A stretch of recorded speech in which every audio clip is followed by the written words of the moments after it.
بہت سارے نئے نئے اسکالرز آتے ہیں. میں جو بار بار بولتا ہوں نا چاروں فقہی مذاہب میں سے ایک کو فالو کرو, اس کا مقصد مسلک پرستی کو فروغ دینا نہیں ہے بلکہ لوگوں کو فرقہ واریت سے روکنا ہے. کیونکہ قرآن و حدیث کے نام پہ منجن اب بہت بکے گا. جیسے جیسے قیامت قریب آئے گی نا, ہر آدمی نیا منجن لے کے آئے گا قرآن و سنت کے نام پہ.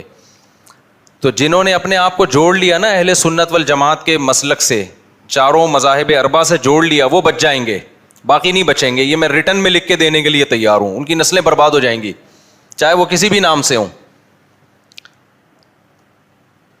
تو کسی بھی نام سے ہو, کیونکہ اللہ تعالیٰ نے صدیوں سے امت کو جو جوڑے رکھا ہے نا انہی چاروں فقہ کی برکت سے جوڑا ہے. لوگ یہ کہتے ہیں جب یہ فقہ نہیں تھے تو پھر کیا تھا, پھر زیادہ اختلاف تھا. تو اللہ تعالیٰ نے اس اختلاف کو سمیٹ دیا ہے. ائمہ کرام نے, مجتہدین نے ریسرچ کی, اور ریسرچ کرنے کی بدولت وہ اختلاف سمٹتے سمٹتے کم ہو گیا. اور یہ جو چاروں فقہا تھے یہ ائمہ, یہ تابعین تبع تابعین کے دور کے لوگ ہیں. انہوں نے صحابہ تابعین کو اپنی آنکھوں سے نمازیں پڑھتے ہوئے تبع تابعین کو دیکھا ہے اپنی آنکھوں سے. تو آج کے لوگوں کا علم ان کے لیول کا نہیں ہو سکتا. ایک مولانا صاحب کی میں تقریر ابھی سن رہا تھا, کسی نے مجھے بھیجی. انہوں نے کہا ہم اس کے مکلف ہیں کہ پیغمبر صلی اللہ علیہ وسلم کیا کہتے ہیں. تو ایک صاحب نے مجھے ان کا کلپ بھیجا. انہوں نے کہا دیکھو یہ کتنی زبردست بات کر رہے ہیں, ہم تو صرف وہ دیکھیں گے قرآن و سنت کیا کہتا ہے, ہم نہیں دیکھنے گے کہ. تو کہتے ہیں میں ان عالم کو فالو کرتا ہوں. وہ صاحب جنہوں نے مجھے کلپ بھیجا انہوں نے کہا میں ان عالم کو فالو کرتا ہوں کیونکہ یہ صرف کس کو فالو کرتے ہیں, قرآن و سنت کو. میں نے کہا کمال کی بات یہ ہے کہ 15ویں صدی میں یہ قرآن و سنت کو فالو کر رہے ہیں, اس لیے آپ ان کو فالو کر رہے ہو. اور ابو حنیفہ اور شافعی وہ تورات اور انجیل کو فالو کرتے تھے کیا؟ وہ تابعین تبع تابعین کے دور کے لوگ تھے, ان کو آپ اس لیے فالو نہیں کر رہے کہ وہ قرآن و سنت کو فالو نہیں کرتے تھے. یہ کیسی عجیب و غریب بات ہے کہ وہ مجتہدین جن پر پوری امت نے اعتماد کیا ہے وہ غلط نکلے. پتہ چلا کہ وہ قرآن و سنت کو چھوڑ کے کس کو فالو کر رہے ہیں, تورات انجیل کو. اور 15ویں صدی کے مولوی وہ دعویٰ کر رہے ہیں ہم کس کو فالو کر رہے ہیں, قرآن و سنت کو. تو یہ باتیں جو ہے نا, کوئی غیر مسلم جب مسلمان ہوگا نا اس کی کھوپڑی میں یہ باتیں نہیں آئیں گی. وہ کہے گا یار یہ کیا گھاس کھاتے رہے تھے اب تک بیٹھ کے, اب تک کیا کس کو فالو کر رہے تھے تم لوگ.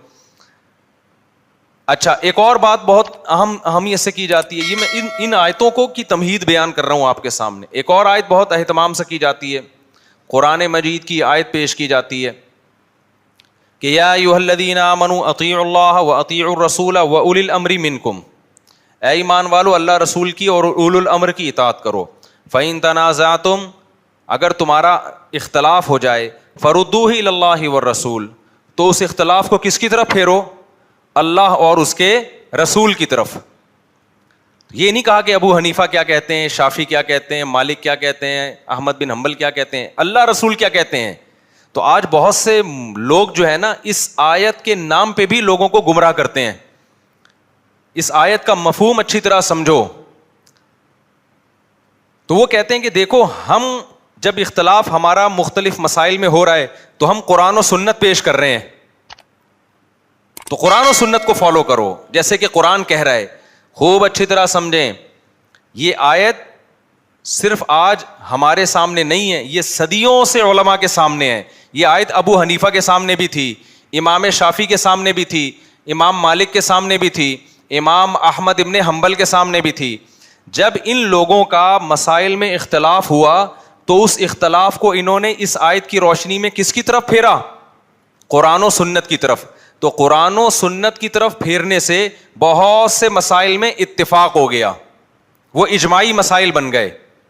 جیسے اس پر اجماع ہو گیا کہ تراویح 20 رکعت سے کم نہیں ہے, 3 طلاقیں کتنی ہوتی ہیں, 3 ہوتی ہیں. مرد اور عورتوں کی نماز میں فرق ہے, عورت سمٹ کے نماز پڑھے گی, مرد سمٹ کے نماز نہیں پڑھیں گے. اس کی دلیل ان کے سامنے اجماع امت تھی, کیونکہ اجماع کو فالو کرنے کا حکم خود قرآن دے رہا ہے. تو ان تمام چیزوں پہ ان کا اجماع ہو گیا, اور کچھ مسائل ایسے تھے جن میں ان کا اختلاف ہو گیا.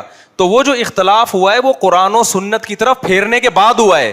اب اس اختلاف کو ختم کرنے کے لیے آپ دوبارہ قرآن و سنت کی طرف پھیرو گے تو قیامت تک یہی کام ہوتا رہے گا, رزلٹ کچھ بھی نہیں آئے گا. اب جب اختلاف باقی رہ گیا, اب تھوڑی پھیرا جائے گا اس کو دوبارہ, اب تو ان میں سے کسی ایک کو فالو کیا جائے گا اور دوسرے پہ طنز نہیں کیا جائے گا, کیونکہ وہ اختلاف باقی رہ گیا, وہ ختم نہیں ہو سکتا. اس کا حل یہ ہے کہ اب ان ائمہ میں سے کسی ایک کو فالو کر لیں آپ اور دوسرے پہ طنز کرنا چھوڑ دیں. اب اختلاف باقی رہ کیوں گیا اس کو سمجھو کہ بھائی قرآن و سنت کی طرف جب پھیرا تھا تو اس کے نتیجے میں بہت سے مسائل میں جب اتفاق ہو گیا تو جن مسائل میں اتفاق نہیں ہوا ان میں بھی تو ہو جانا چاہیے تھا نا. جب سب قرآن و حدیث کو فالو کر رہے ہیں تو اختلاف ہوا کیوں ہے, اس کو خوب اچھی طرح سمجھیں. اس لیے اختلاف ہو جاتا ہے کہ ہر مجتہد کے اپنے اصول ہوتے ہیں, وہ ان اصولوں کی روشنی میں قرآن و سنت سے مسائل کو حل کرتے ہیں. مثال کے طور پر امام شافعی کی رائے یہ ہے کہ قرآن اگر آیت ہوگی اس کے مقابلے میں اگر کوئی حدیث بھی ہوگی تو اس حدیث کو بھی اسی طرح لیا جائے گا جس طرح قرآن مجید کی آیت کو لیا جاتا ہے. اس کی میں ایک مثال دیتا ہوں. یہ ٹاپک بہت اہم ہے, اس کو ایسا پلے بٹھا لیں ورنہ زندگی بھر جو ہے نا آج کل جو منجن بک رہے ہیں نا قرآن و سنت کے نام پہ, آپ بھی کوئی منجن خریدو گے اور پھر آپ بھی فرقواریت کی رو میں بہہ جاؤ گے آپ. اور اتنے اسکالرز کے پھر اختلاف نظر آئیں گے نا آپ کو.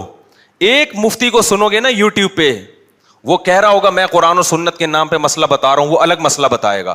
دوسرا قرآن و سنت ہی کے نام پہ الگ مسئلہ بتائے گا. تیسرا بھی لیبل قرآن و سنت کا لگائے گا, اس کا مسئلہ دوسرے سے الگ ہوگا. اتنے اختلافات سامنے آئیں گے کہ آپ کی کھوپڑی گھوم جائے گی. اور جن کی کھوپڑی نہیں گھوم رہی نا انہوں نے ایک کو پکڑ کے بیٹھے ہوئے ہیں, وہ دوسرے کو سن نہیں رہے ہیں. لہذا وہ ایسے اندھے مقلد بنے ہوئے ہیں کہ ایک کی تحقیق کو سننا ہے, دوسرے کی تحقیق کے بارے میں کانوں میں انگلیاں ٹھوس کے بیٹھ جانا ہے. تو اس لیے ان کی کھوپڑی نہیں گھوم رہی ہے. ورنہ آپ اس زمانے کے اسکالرز کو سننا شروع کریں تو آپ کے سر میں جو بال بچے ہیں نا وہ بھی کیا ہو جائیں گے, ختم. ان میں ہر شخص اپنی دعوت دے رہا ہے, میری طرف آؤ. لیبل کیا لگا رہا ہے کہ میں ہوں جو قرآن و سنت بیان کر رہا ہوں. سمجھ میں آ رہی ہے بات کہ نہیں آ رہی؟ اب میں آپ کو جلدی سے چھوٹی سی بات کر کے آگے چلتا ہوں. ہر ایک کے اپنے اصول ہوتے ہیں. دیکھو امام شافعی رحمہ اللہ کا اپنا اصول ہے کہ قرآن اور حدیث کو وہ ایک حیثیت دیتے ہیں. جیسے قرآن میں آتا ہے کہ الزانیۃ والزانی فاجلدوا کل واحدۃ منہما مئۃ جلدہ, زانی مرد ہو یا عورت ہو دونوں کو 100 کوڑے مارو, یہ ہے نا قرآن میں. لیکن حدیث میں آتا ہے کہ جو مرد اور عورت زنا کریں کوارے ہوں تو 100 کوڑے مارو وتغریب عام, اور 1 سال کے لیے جلا وطن کر دو ان کو. اس لیے امام شافعی, امام احمد ابن حنبل دونوں فقہا کی رائے یہ ہے, ان کا فتویٰ یہ ہے قرآن و حدیث ہی کی روشنی میں کہ زانی کی سزا 100 کوڑے بھی ہیں اور 1 سال کے لیے بولو جلا وطنی بھی. امام ابو حنیفہ یہ جو حدیث ہے نا جس میں آتا ہے کہ 1 سال کے لیے جلا وطنی کی جائے, اس حدیث کو سیاست پہ محمول کرتے ہیں. کیوں؟ وہ کہتے ہیں قرآن نے جو زانی کی سزا بیان کی ہے وہ مکمل بیان کی ہے. وہ کتنے ہیں؟ 100 کوڑے. فجلدو, یہ فا جزا کے طور پر ہے, فجلدو جو بھی زنا کرے مرد ہو یا عورت, ٹوٹل سزا اس کی قرآن کیا بیان کر رہا ہے؟ 100 کوڑے. تو حدیث جو ہے یہ قرآن کے ٹکر کی نہیں ہے, اس لیول کی نہیں ہے. کیوں نہیں ہے؟ حدیث ہے خبر واحد. دیکھو ہماری نظر میں اللہ کا حکم یا رسول کا حکم دونوں سیم ہے, دونوں میں کوئی فرق نہیں ہے, کیونکہ رسول حکم دے رہے ہیں اللہ کے کہنے سے ہی دے رہے ہیں. لیکن بات یہ ہے کہ حدیث ہم تک جن ذرائع سے پہنچی ہے وہ اتنے مضبوط نہیں ہے جتنے ذرائع سے قرآن ہم تک پہنچا ہے. مضبوط ذرائع سے, طاقت اور قوت کے لحاظ سے جو ہے نا وہ حدیث قرآن کے ٹکر کی بولو نہیں ہے. یہی وجہ ہے کہ ہم یہ کہتے ہیں کہ اگر حدیث ہم تک اتنی سندوں کے ساتھ پہنچی ہے کہ وہ بھی متواتر ہو گئی ہے, پھر ہم قرآن پہ اس پہ زیادتی کر دیں گے. لیکن حدیث ہم تک پہنچتی ہے حدثنا فلان قال حدثنا فلان قال حدثنا فلان, تو اس میں ایک فلاں جو ہے اس سے غلطی کا امکان بہرحال ہے. جب امکان ہے اور قرآن میں امکان نہیں ہے تو قرآن کو اصل کیا جائے گا اور حدیث میں کیا کی جائے گی؟ تعویل کی جائے گی. تو انہوں نے تعویل کی ہے کہ یہ سیاست پر معمول ہے. بعض دفعہ زنا کرنے والا مرد اور عورت میں عشق معاشقے کی وجہ سے زنا ہوتا ہے, تو نبی صلی اللہ علیہ وسلم نے جزوی واقعے کے طور پر یہ بیان فرمایا کہ ان کو جلا وطن کر دو تاکہ یہ دونوں ایک دوسرے سے کیا ہو جائیں گے, ایک کو آپ نے شام بھیج دیا, ایک کو آپ نے مصر بھیج دیا, ان کا معاشقہ ختم ہوگا. یہ سزا کے طور پہ نہیں ہے, کیونکہ اگر سزا کے طور پر بھیج دیا جائے نا تو وہ تو زنا ہی کو پیشہ بنائیں گے پھر وہ عورت تو, کیونکہ عورت جب دوسرے ملک میں جا کے رہے گی اکیلی, کوئی نہ باپ ہے اس کا وہاں, نہ اس کا بھائی ہے کوئی وہاں پہ, اس کے پاس تو اب زنا کے علاوہ کوئی آپشن بچے گا نہیں پیسہ کمانے کے لیے. اب کوئی پاگل اٹھ کے بولتا رہے ابو حنیفہ نے بخاری کی حدیث کی مخالفت کی, تم لوگ بخاری کو نہیں مانتے, ابو حنیفہ کے فتوے کو مانتے ہو, بخاری کو نہیں مانتے, ابو حنیفہ کے فتوے کو مانتے ہو, تو منجن تو بک جائے گا ٹائٹ والا. لیکن جس کے علم میں رسوخ ہے, جس نے فقہ کو پراپر طریقے سے پڑھا ہے, قرآن و سنت کو پڑھا ہے, وہ سمجھ جائے گا کہ بھائی یہ قرآن و سنت کے نام پہ کیا کر رہا ہے, لوگوں کو الو بنا رہا ہے. لیکن جس کی طبیعت میں اعتدال ہوگا وہ کیا کہے گا, وہ اپنی رائے مسلط نہیں کرے گا, وہ کہے گا بھائی دونوں رائے ہیں, ایک نے اس پہلو کو ترجیح دی ہے, دوسرے نے اس پہلو کو. تو آپ جو ہے ایک فقہ کو فالو کریں اور دوسرے پہ رد بولو نہیں کریں. ایک اور مسئلہ بیان کرتا ہوں تاکہ بات سمجھ میں آئے. اب دیکھو حدیث میں آتا ہے رسول اللہ صلی اللہ علیہ وسلم نے حج کے موقع پہ عرفات میں 2 نمازیں اکٹھی پڑھی ہیں. ایک صاحب مجھ پہ طنز کرنے لگے, حنفیہ وہاں 2 اکٹھی کیوں نہیں پڑھتے حج کے موقع پہ, ظہر اپنے ٹائم پہ پڑھتے ہیں اور عصر اپنے ٹائم پہ. وہاں عرفات میں ایک بنوری ٹاؤن کے عالم نے اعلان کیا کہ جو حنفی فقہ کو فالو کرتے ہیں وہ نمازیں اپنے اپنے ٹائم پہ پڑھیں. وہ نمازیں کیا پڑھیں؟ اب وہ صاحب بگڑ گئے کہ حنفی شافعی کیا ہوتا ہے, نبی نے کیا کیا ہے. بھائی نبی نے جو عمل کیا ہے نا اس کو ایکسپلین کرنے میں فقہا کا اختلاف ہوا ہے. نبی نے 2 نمازیں اکٹھی پڑھی ہیں, جماعت کے ساتھ پڑھی ہیں, مسجد نمرہ میں پڑھی ہیں. تو امام حنیفہ کہتے ہیں چونکہ یہ خلاف قیاس ہے, یہ عام معمول سے ہٹ کر ہے, تو انہی کیفیات کے ساتھ تو آپ 2 نمازیں اکٹھی پڑھ سکتے ہیں جن کیفیات کے ساتھ نبی نے پڑھی ہیں. تو اگر آپ نمرہ میں پڑھ رہے ہیں, جماعت سے پڑھ رہے ہیں تو پڑھیں گے, ادروائز جب اخپل طریقے سے پڑھ رہے ہیں تو پھر آپ ہر نماز اپنے ٹائم پہ پڑھیں گے. تو یہاں حدیث کی مخالفت مقصد نہیں ہے, حدیث کو فالو کرنا ہے, کہ فالو کرنا ہے تو پراپر طریقے سے فالو کرو.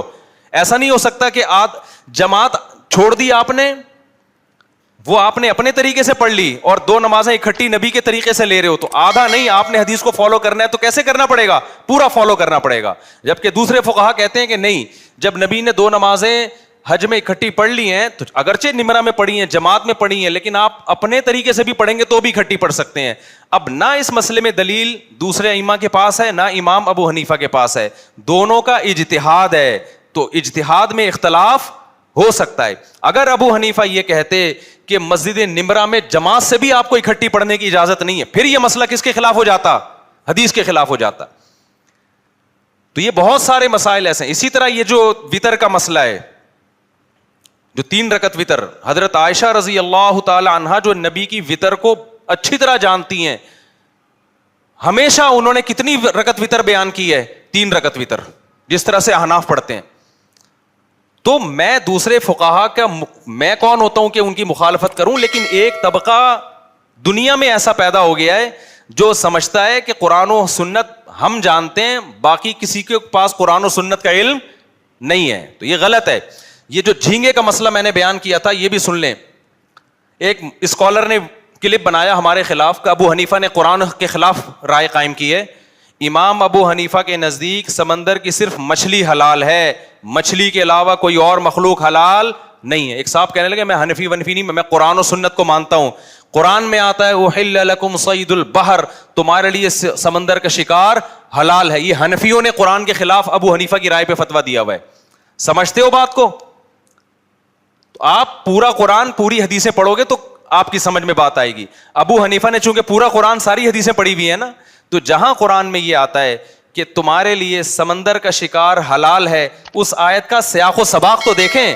وہاں قرآن احرام کی پابندیوں کا ذکر کر رہا ہے کہ احرام کی حالت میں خشکی کا شکار نہیں کر سکتے, سمندر کا شکار کر سکتے ہو. اس آیت میں اس سے بحث نہیں ہے کہ کیا کر سکتے ہو کیا نہیں کر سکتے, اس میں تو صرف یہ بتایا جا رہا ہے کہ احرام کی پابندیوں میں جو شکار کی پابندی ہے وہ خشکی کے شکار پہ پابندی ہے, سمندری شکار پہ تم پہ پابندی نہیں ہے. باقی امام حنیفہ نے جو کہا کہ صرف مچھلی حلال ہے, اس کی دلیل صحیح حدیث ہے. احلت لنا میتتان, ہمارے لیے 2 مردار حلال ہیں, السمک والجراد, ٹڈی اور مچھلی. باقی تمام مردار قرآن کے مطابق اپنی اصل پہ ہیں. حرمت علیکم المیتۃ, قرآن کہہ رہے ہر قسم کے مردار کو ہم نے حرام قرار دیا ہے. تو حدیث نے کتنوں کو مستثنی کیا ہے؟ بولو, مچھلی کو اور ٹڈی کو, بس یہ 2 حلال ہیں. اور پھر یہ جو آج کے نئے نئے اسکالرز آ رہے ہیں نا, جب ان کے خلاف جواب دو تو ایسے پی کے بیٹھ جاتے ہیں بالکل ٹھنڈے پیٹوں, غائب, مارکیٹ سے کیا ہو جاتے ہیں, شارٹ. اور اگر آپ یہ کہتے ہو کہ نہیں جی سمندر کی ہر مخلوق حلال ہے, ابو حنیفہ نے قرآن کے خلاف فتویٰ دیا ہر مخلوق حلال ہے, پھر آپ اپنی بات پہ قائم رہو. پھر صرف کیکڑا حلال نہیں ہوگا, مگرمچھ بھی حلال ہوگا, کیونکہ مگرمچھ بھی کبھی پانی میں بھی رہتا ہے اور کبھی, اصل تو پانی کا جانور ہے وہ, جیسے کیکڑا زیادہ پانی میں رہتا ہے, کبھی کبھار انجوائے کرنے کے لیے ساحل پہ آتا ہے اور پکڑ لیتے ہیں اس کو. تو پھر بولو مگرمچھ بھی حلال ہے. یہ صرف کیکڑا کھانے کے لیے قرآن و حدیث سمجھ میں آ رہا ہے, اور مگرمچھ کی جب بات آتی ہے تو گول کر جاتے ہیں. تو پھر پوری بات کرو. باقی یہ ہمارا ظرف ہے کہ اتنے مضبوط دلائل ہونے کے باوجود بھی ہم امام شافعی کا احترام کرتے ہیں. ہم کہتے ہیں امام شافعی کی نظر میں کیکڑا حلال ہے. امام شافعی نے قرآن کی اس آیت کو فالو کیا ہے, احلت لکم صید البحری, کہ تمہارے لیے سمندر کا شکار حلال. امام شافعی کی نیت غلط نہیں ہے, مقصد قرآن کو فالو کرنا ہی ہے.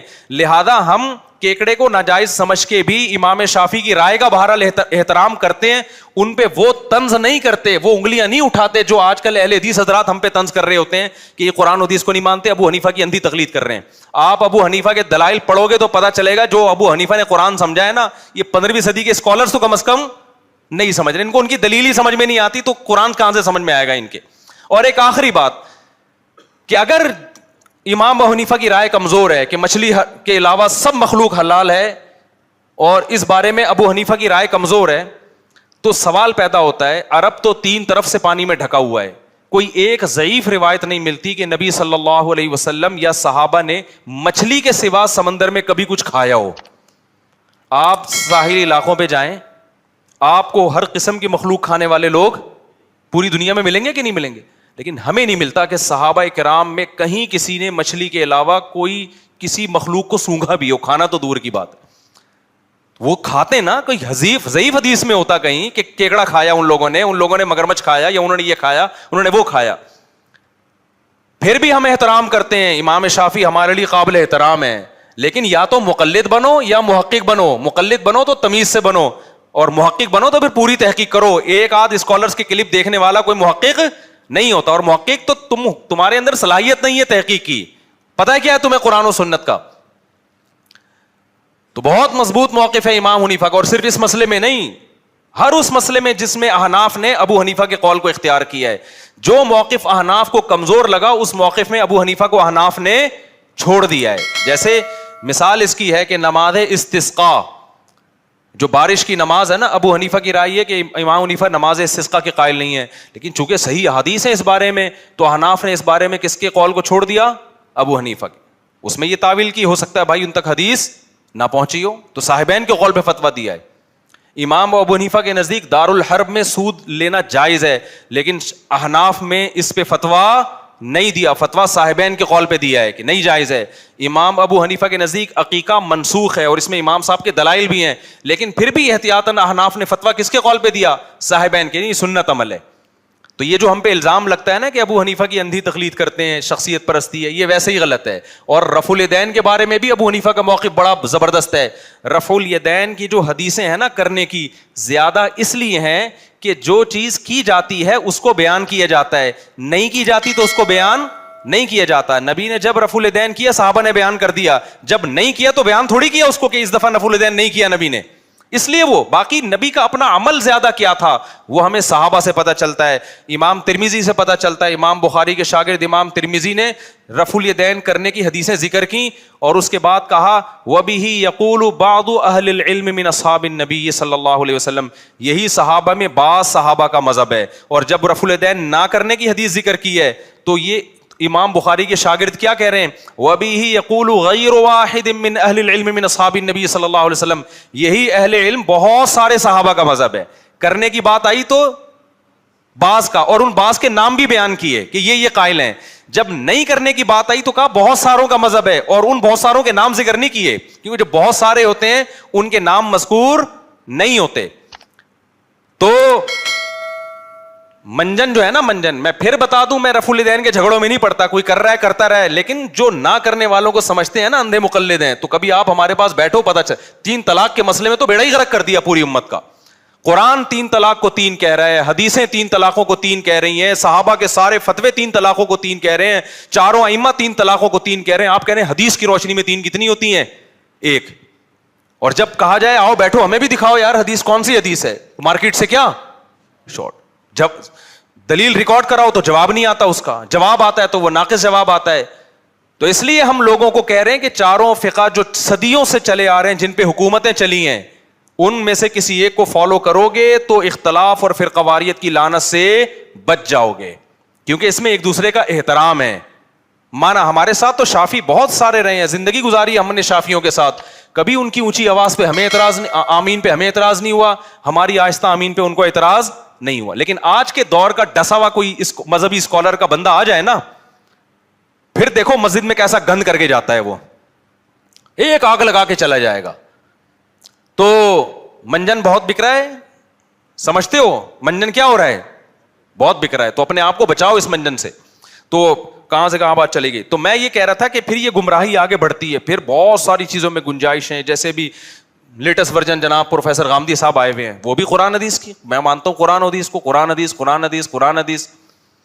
لیکن آپ دیکھو قرآن حدیث کے نام پہ روزے کا بیڑا غرق, جمعے کی نماز کا انکار کر دیا. اس پہ میں نے کلپ ریکارڈ کروایا تھا, انہوں نے کہا غامدی صاحب نے کہا جمعہ بادشاہ پڑھائے گا یا بادشاہ کا نائب پڑھائے گا, غیر مسلم ریاستوں میں نہ بادشاہ ہے نہ بادشاہ کا نائب ہے, جمعہ مارکیٹ سے کیا ہو گیا.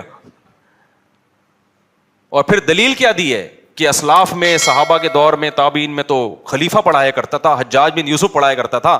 اور بھائی وہ حجاج بن یوسف ہونے کے باوجود اس کو جمعہ پڑھانا آتا تھا. آج بھی ہم کہتے ہیں کہ پڑھا دو بھائی, وزیر اعظم آ کے پڑھا دے, ہم اڑ جائیں گے. آتا کہاں ہے پڑھانا وزیر اعظم کو؟ یہ اس کی کیا دلیل ہے کہ گورنر نہیں پڑھا رہا تو امام بھی نہیں پڑھائے گا؟ آپ جمعے کوئی قرآن کی آیت ہے کہ تم پر جمعہ فرض کیا گیا ہے, جمعے کی طرف دوڑ کے آؤ تم. تو یہ سب جو ہے نا, روزے کے کتنی بڑا انکار کر دیا غامدی صاحب نے. قرآن نے روزے کی اجازت دی ہے 2 صورتوں میں, ایک سفر میں اور ایک بیمار میں. امتحان کل ہے آپ کا, روزہ چھوڑنے کی آپ کو اجازت بولو نہیں ہے. اور جو حدیث پیش کی ہے وہ سفر سے متعلق ہے, جس میں نبی نے روزہ توڑنے کا حکم دیا, اور جہادی سفر تھا وہ.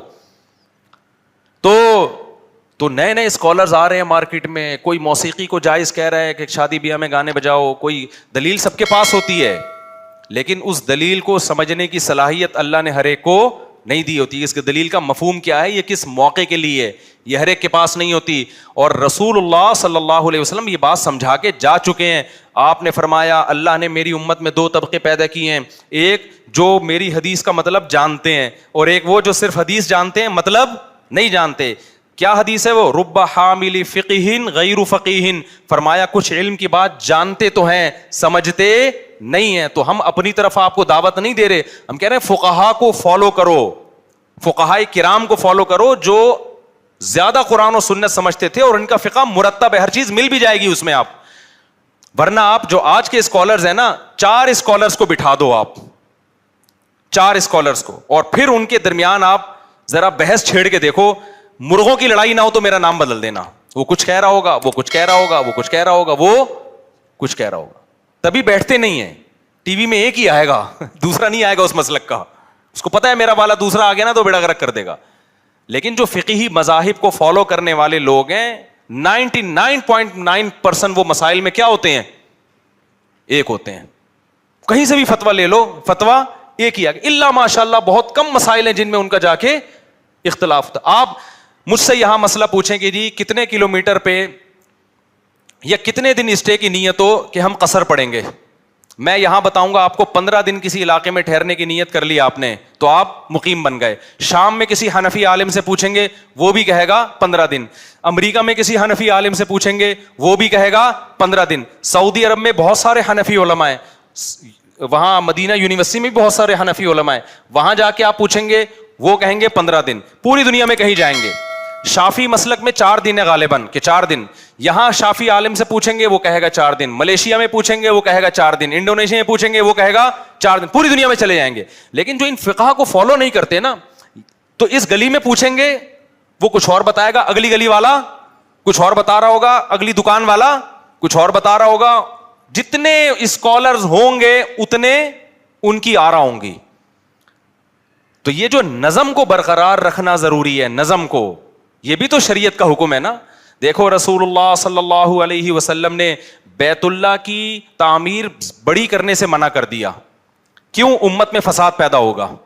حالانکہ ابراہیم علیہ السلام نے جو بیت اللہ بنایا تھا حتیم بھی اس میں شامل تھا.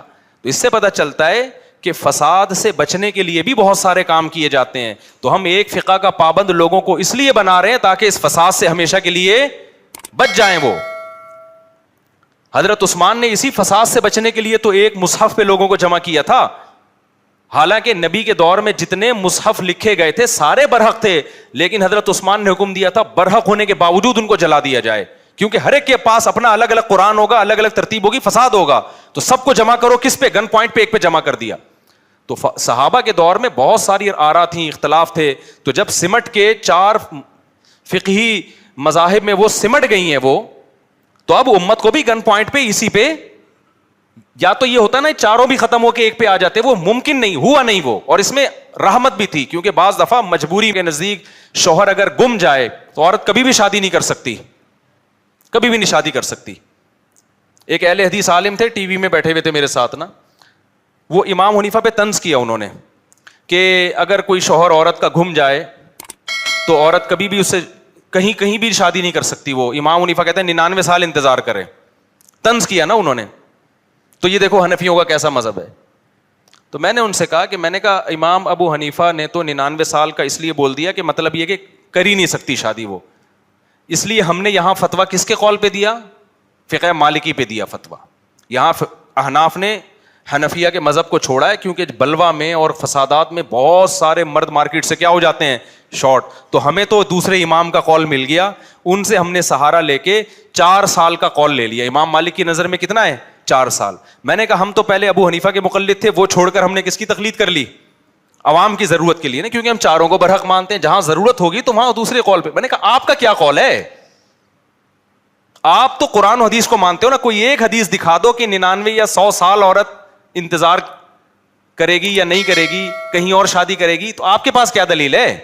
کوئی دلیل نہیں ہے. آپ تو اس کو ہمیشہ کے لیے بٹھا رہے ہو. ہم آپ سے پوچھتے ہیں کہ کیا دلیل ہے کہ جی عورت کہیں اور شادی کر سکتی ہے؟ حدیث تو اس بارے میں کیا ہے؟ خاموش ہے. تبھی تو علماء میں اختلاف ہوا ہے, حدیث خاموش ہے اس بارے میں. جب اجتہاد ہوا ہے تو اجتہاد ابو حنیفہ کا بھی ہو سکتا ہے, امام مالک کا بھی ہو سکتا ہے. ہم نے کہا یہاں ابو حنیفہ کا اجتہاد سوسائٹی میں چل نہیں پائے گا, زنا پھیلے گا سوسائٹی میں. تو ہم نے کس کے اجتہاد کو فالو کر لیا؟ امام مالک کے, کیونکہ ہم ان کو بھی برحق مانتے ہیں. آپ تو نہ ادھر مانتے ہیں نہ ادھر مانتے ہیں, تو آپ تو قرآن و سنت کو مانتے ہیں. تو کوئی ایک حدیث کائنڈلی میرے سامنے آپ پیش کر دیں کہ 4 سال انتظار کرے گی یا 4000 سال انتظار کرے گی. نہ کچھ بھی نہیں ہے. تو جو اجتہاد پہلے چل رہا ہے اس کو بھی فالو نہیں کر رہے, تو سوائے فساد کے میرے بھائی کچھ بھی حاصل ہونے والا نہیں ہے. تو ایک حاصل جنگ میں لوگوں کو ڈال دیا. خیر ہم آگے چلتے ہیں. تو اصل میں جو یہ بتانا چاہ رہا تھا کہ دیکھو شریعت کی جو نصوص ہے نا, جو قرآن و سنت کی نصوص ہیں, اہل حدیث میں نا مجھے ایک ڈھنگ کے مولوی لگے ہیں, مولانا وہ کیا نام ہے, احتشام الہی ظہیر, اور ان کے بھائی ابتسام. پہلا میں نے اہل حدیث عالم دیکھا ہے جو اختلافی مسائل کو اعتدال سے بیان کرتے ہیں. ان کو میں نے پھر شکریہ کا میسج بھی بھیجا. ان سے کسی نے پوچھا بھینس کی قربانی جائز ہے یا نہیں, تو انہوں نے جواب دیا کہ ہماری رائے میں جائز نہیں ہے, لیکن یہ اختلافی مسئلہ ہے, علماء کا اس میں اختلاف ہے. ہم سمجھتے ہیں کہ بھینس چونکہ گائے کی جنس میں سے نہیں ہے, بھینس گائے کی جنس میں سے نہیں ہے, نہ اس کو گائے کہا جاتا ہے, نہ وہ گائے والی ایٹیٹیوڈ ہے اس کے. گائے پانی سے بھاگتی ہے, اور بھینس کو جہاں پانی نظر آئے نا تو بھینس بھول جاتی ہے کہ میرا مالک کون ہے, پانی میں گھستی ہے. وہ بہت واقعی فرق ہے, بہت ساری چیزوں میں فرق ہے. تو انہوں نے کہا ہماری رائے یہ ہے کہ بھینس کی قربانی جائز نہیں, کیونکہ 4 جانوروں کی قربانی جائز ہے. مجھے ان کا اسٹائل بہت اچھا لگا, اگرچہ ان کے دلائل سے ہمیں اختلاف ہے. وہ اختلاف اس لیے ہے کہ بھینس کی قربانی پر امت کا اجماع ہو چکا ہے, اور پرانے جو اہل حدیث علماء ہیں وہ بھی اس کو جائز کہتے تھے.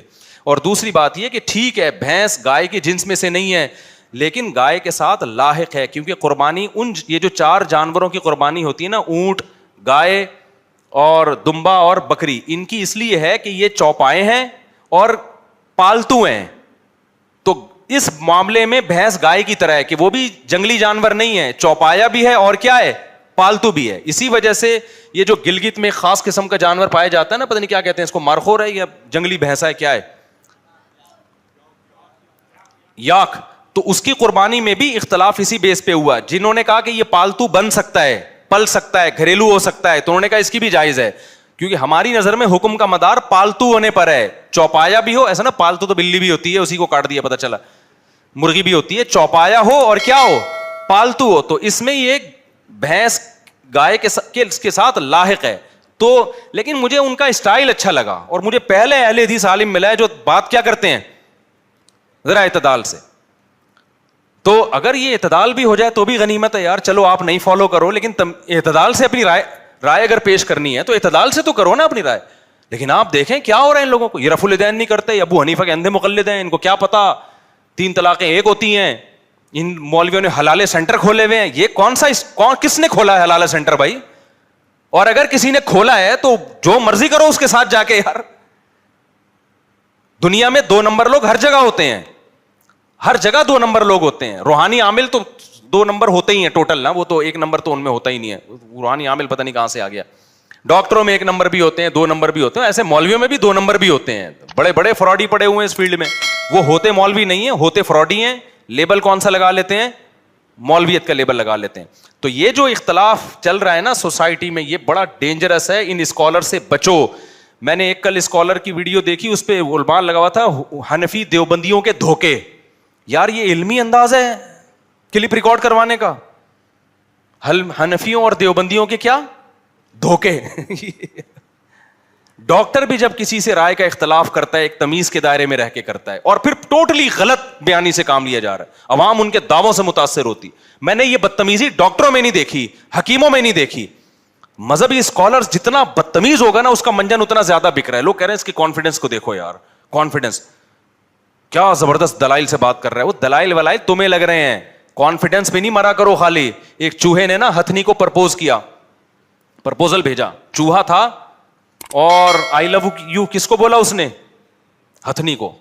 ہتھنی جو ہاتھی کی وائف یا اس کی جو مونس ہے, ہتھنی کو غصہ آیا, بولا کمبخت تو اپنی اوقات دیکھ, اپنا قد دیکھ, اپنی قوم دیکھ, اپنی نسل دیکھ, تجھے شرم نہیں آتی؟ چوہا کہتا ہے اس سب باتوں کو چھوڑ, میرا کانفیڈنس دیکھ تو. تو یہی ہو رہا ہے, دیوبندیوں کے دھوکے, حنفیوں کے دھوکے, مولویوں کے دھوکے. یہ کون سا اسٹائل ہے یار؟ تمہارے ماں باپ نے کیا تربیت کی ہے تمہاری؟ کسی شیخ سے اصلاحی تعلق قائم کرو, اللہ اللہ سیکھو, بولنے کی کوئی تمیز سیکھو تم. تو اور پھر یہ لوگ یہ منجن کیا بیچتے ہیں, دیوبندی بریلویوں سے لڑ رہے ہیں, بریلوی دیوبندیوں سے لڑ رہے ہیں. یار ہم نے تو بہت سارے دیوبندی دیکھے آج تک ان کی کسی بریلوی سے لڑائی نہیں ہوئی. بہت سارے بریلوی دیکھے جن کی آج تک کسی دیوبندی سے لڑائی نہیں ہوئی. اگر کسی علاقے میں ہو رہی ہے تو ان کو پکڑو نا جا کے. اگر کہیں کوئی مولوی لڑ رہے ہیں آپس میں تو ان کو جا کے سمجھاؤ یار یہ تم کیا کر رہے ہو. ساری دنیا تھوڑی لڑ رہی ہے, رہ رہے ہیں نا 100-150 سال سے دیوبندی بریلوی اکٹھے ہی تو رہ رہے ہیں. مسائل میں اختلاف ہے وہ تو رہے گا اپنی جگہ. مسجدوں سے دھکے دے دے کے نکالتے ہیں. میں نے 20 دفعہ بریلویوں کی مسجد میں نماز پڑھی ہے, آج تک کسی بریلوی نے مجھے دھکے دے کے نہیں نکالا. 20 بریلوی یہاں ہری پگڑی والے یہاں اور بہت سی مسجدوں میں دیکھا ہے نماز پڑھنے آئے ہیں, کسی دیوبندی نے دھکے دے کے نہیں نکالا. پتہ نہیں ان کو کون سی مسجد ہے جہاں دھکا اگر ہو بھی رہا ہے تو یہ تھوڑی کہ ایک جگہ دھکے دے رہے ہیں تو پوری دنیا پہ آپ کے لیے بنا کے ڈالنا شروع کر دو. یہ دونوں آپس میں لڑ رہے ہیں تو آپ کیا کر رہے ہو؟ آپ ان دونوں سے لڑ رہے ہو. وہی کام جو یہ کر رہے تھے پھر آپ بھی وہی کام کر رہے ہو, فضول قسم کی. تو اس لیے امت کو اگر تباہی بربادی سے بچانا ہے نا تو آپ کے پاس ایک ہی راستہ ہے. جو صدیوں سے اسلام چلا آ رہا ہے نا وہ ٹھیک ہے.